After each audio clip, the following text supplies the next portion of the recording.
Merry Christmas and Happy New Year in advance. In today's video, we're going to be looking at some filmmaking goodies that would like filmmaker Santa Claus to get us for this Christmas this year. And we will start it off with pre-production. My favorite writing software remains Final Draft. I wrote my very first script with it and I haven't looked back since. At some point I did try Celtics and Adobe Story, I think that's what it was called. They had a script writing software, but I just came back to Final Draft. It is a good software, but it's not cheap. It's actually free. Alternatives would be Highland 2 and a software called Fade In, so you should definitely check those out. But I mean, just because you may not be able to use Final Draft, it doesn't mean that it's going to. Writing is writing, the software is just preference. Okay, next one on our list is the Shortlister app. It's actually a pre-production and a production app. This was the very first app that I used in laying out my short list and schedule for the day.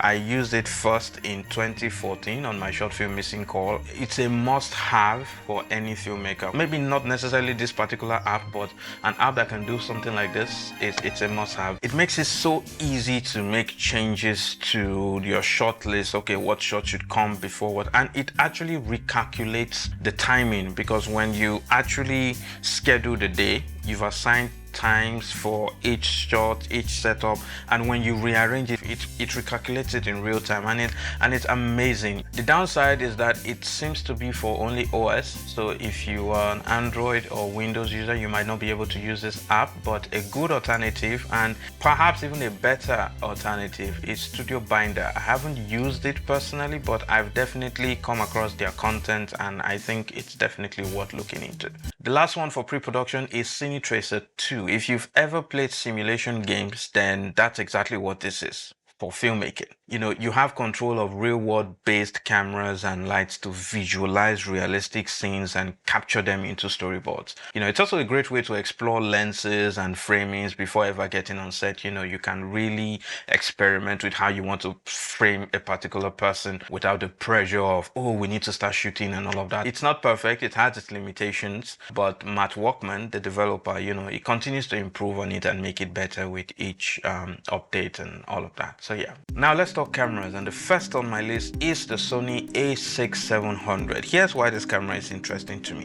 Sony came out with the FX3 for filmmakers and it was great. Netflix even had the time to test it out and add it to their list of cameras. The creator, big budget movie, they liked the fact that it was small and lightweight, and they had 10 or 15 of these cameras just rigged out, and the image held up on the big screen. But now the FX30 came out, and those who did extensive tests with it said that, oh, it's basically an FX3 but with an APS-C sensor. Of course, some features may be different, but in terms of image production, it was pretty much the FX3 but APS-C sensor. But now the a6700 comes out and they said, oh, it's basically an FX30 but in a hybrid body, to cater more for photographers. So if we look back now, we'll see that the a6700 is actually not miles apart from the FX3 in terms of the image that it can produce, but it is miles apart in terms of the price. That is all I'm going to say on that matter. Next on the list, and not so on the cheap side, also happens to be Sony, is their new Burano. It's part of the Cine Auto line, which is their best line of cameras. So right now, in terms of where the Burano sits, is the Venice 2, the Venice,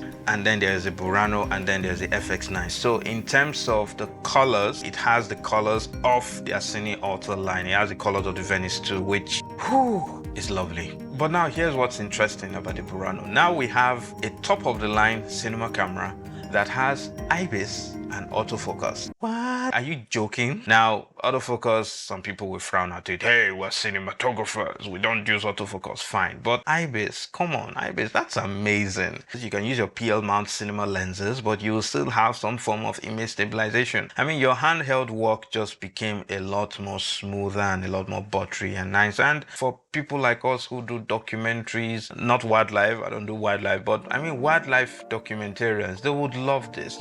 Amazing image, compact body, and it's also full frame.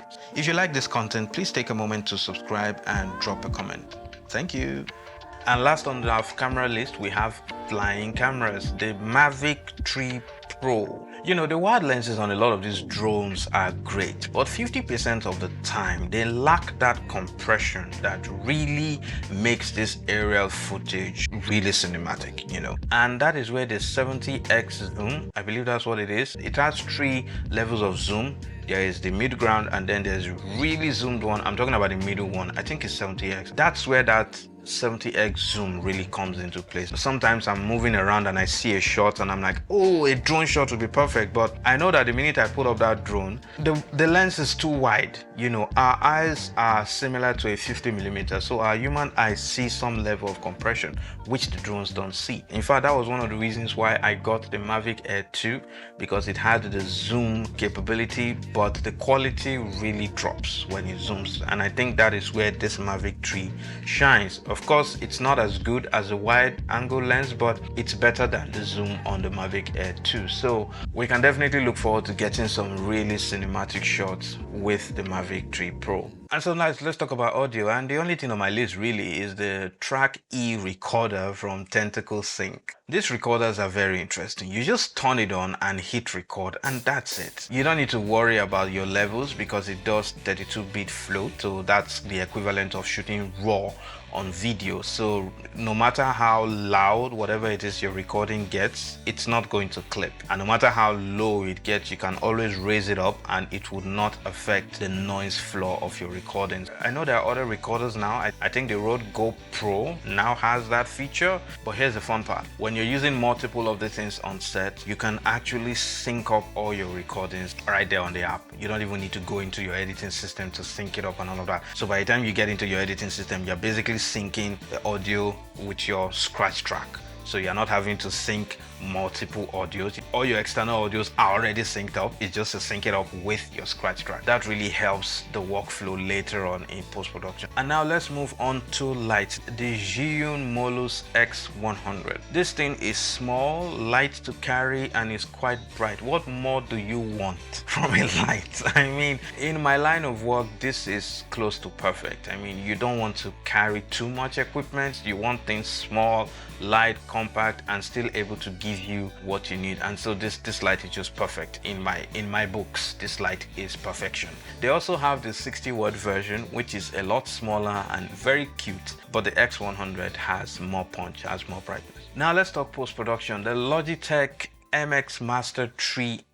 You know, I'm all about investing in things that we use often, or better still, things that you use every day. And if you're a filmmaker or an editor, you definitely use your mouse every day. There's been lots of testimonies about this mouse and how it can really speed up your editing over time. So it's definitely one that I will be looking into getting. But it does have a heavy price tag. Perhaps in the part of the world where you are, it's not that expensive. Here in Nigeria, with our current exchange rate, it is not cheap. It is 100,000 naira. That is not cheap for a mouse. And last on the post-production list, we have plugins, and we have our good old Red Giant's Magic Bullet Looks. I mean, I met this plugin when I started filmmaking back in 2011, 2012, and I'm still using it till date. It's a good plugin. They keep updating it, they keep working on it, and you know, shout out to the good folks at Red Giant. And also we have the Dehancer Pro. I'm finding that I'm using the Dehancer on a lot more things than I thought I would be using it with. So those are definitely 2 plugins that you should look into. And last but definitely not least, we have education. I mean, what's the point of having all this equipment if you do not have the knowledge on how to use, on how best to use them? And so for education, number 1 on my list would definitely be content from my own personal mentor, Parker Wahlberg, and that's the Full-Time Filmmaker.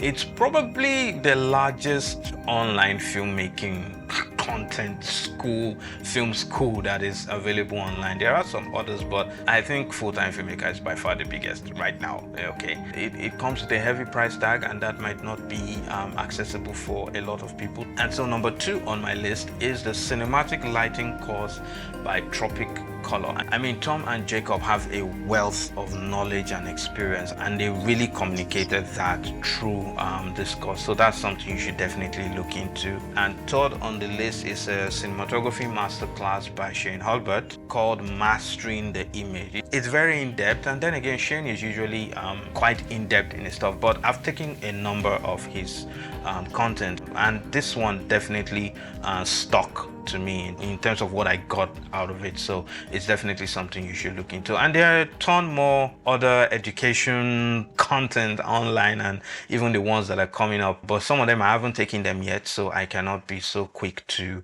recommend them. And that is it for my Christmas list this year. The links to everything I've spoken about, you can find them in the notes below. Subscribe if you haven't. Check out the other videos on my channel. It's a wealth of knowledge, and I will see you in 2024 by God's grace. All right, bye for now.